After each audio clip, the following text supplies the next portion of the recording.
ఉంటాయి.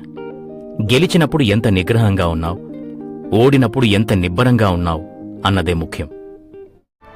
ఏ సమస్య మొదట్నుంచి చివరి వరకు ఉండబోదు. నిన్నటి సమస్య గురించి నిన్న నువ్వు పడ్డ ఆందోళన ఈరోజు తలుచుకుంటే నీకు నవ్వు తెప్పిస్తుంది.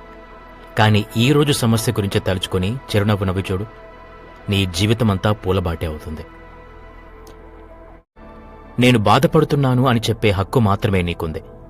నీ వల్లే బాధపడుతున్నాను అని ఎవరితోనూ చెప్పే హక్కు నీకు లేదు. విజయం సాధించాలంటే అద్భుతమైన టాలెంట్ కాదు, ప్రయత్నాల్ని కొనసాగించే పట్టుదల కావాలి.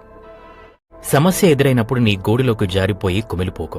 ఒక్కసారి బయటకొచ్చి విహంగ వీక్షణం చేసి చూడు, సమస్యని అవకాశంలా మార్చుకుంటాం.